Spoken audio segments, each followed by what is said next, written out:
I reacted because it was like whoosh, and then I was just like that, and I immediately threw it in her face, and Dan flew off the handle. So he did that in front of everybody. So there was a scene. It was a milk scene. It was me and Keenan's because once again, like I said, I was in a lot of scenes first season, and the scene was about, I guess I was a new kid and Keenan was supposed to be the funny guy or whatever. And then Josh is like telling me, hey, wait till you meet so-and-so or whatever. And I'm just like, why? Anyway, long story short, Keenan's supposed to be cracking us up, but we're all supposed to be drinking milk. Nobody is supposed to spit it out in each other's face. We're not even supposed to touch each other with it. We're supposed to spit it down the table or spit it on the floor. That's what the boys did. They were spitting it on the floor. You'll find out. What's up, Wally? Hey, what's up, y'all? Chilling, right? Oh, so you must be the new girl. So tell me about yourself. During rehearsal, Elisa decided she wanted to throw the milk. But she did it in a way where she threw it, right here. Now, mind you, this was only supposed to be really a one-take scene, so we did not have double wardrobe. So it was imperative that we got the scene right. So when it got to the part where it was really going to be messy, that was it. So that's why they didn't want us spitting in the face or any of that. So she didn't get in trouble, but it was rehearsal. They're kind of like, okay, guys, be careful, no spitting. But, everybody's laughing. They kind of thought it was, they thought the scene was funny. So because she didn't get in trouble, when it was time to take. See what we mean? What is so funny? Is there something funny? Here we go. Hey, do I smell French fries? Stop it, Wally, stop it. Please, can we enjoy our beverages here? Okay, I'm sorry. I won't say another word. Promise. Okay. Okay.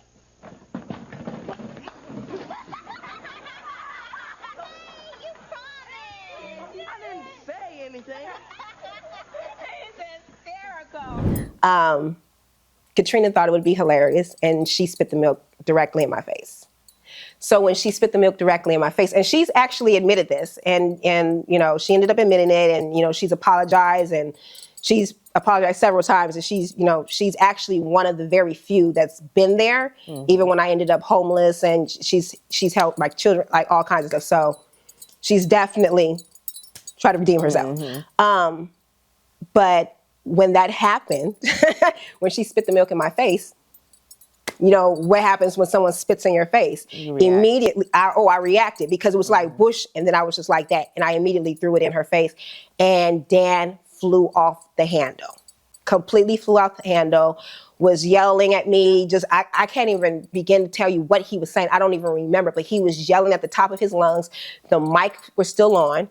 So if you were in the dressing room, if you were on any of the floors, if you were in the office, you heard it because it was intercoms throughout the whole Nickelodeon studio. And the celebrity guest director that we had for that week, because we had different ones, I'm bawling now because he's like literally yelling at me, like just in front of all the cast members.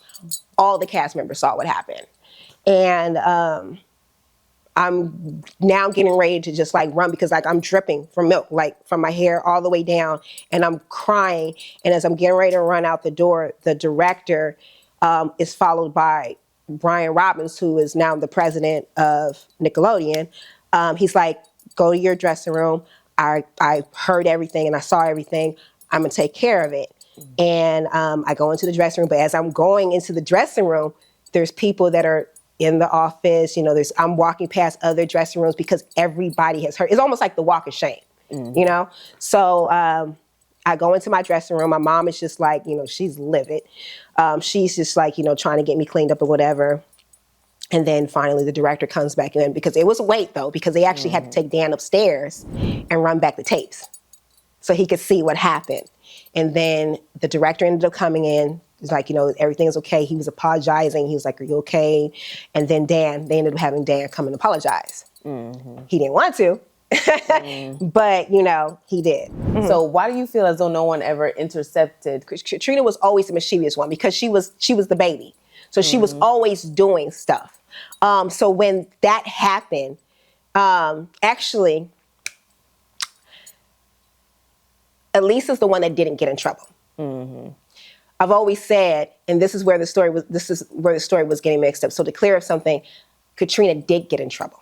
The next week, they retaliated. They wrote a scene where one of the other cast members was repeatedly spitting water out in her face, and my mom intervened and came out of the dressing room and told them that was enough.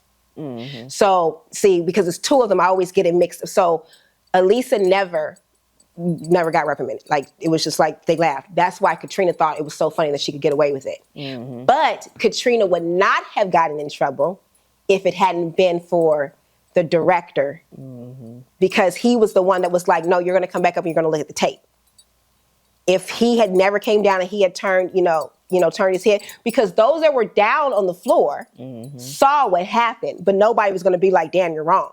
If it had not been for the director showing the tape, then yes, both of them would have gotten away with it. But they retaliated on her, because now he just got, chewed out, or whatever, however that conversation went. Obviously you did not like it, because you just got embarrassed.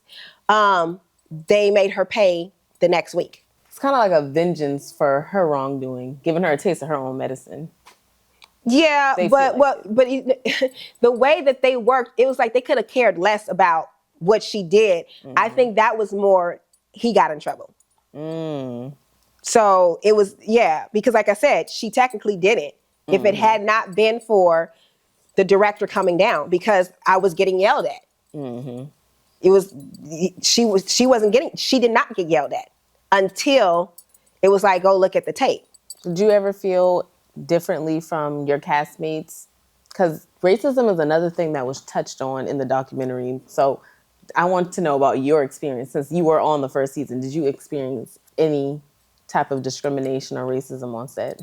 That wasn't my experience. There was no racism on our set.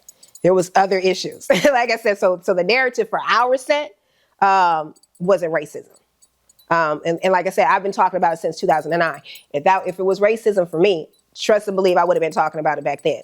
I would have said racism over, being abused and being yelled at by producers and a producer making sexual advances towards my mom.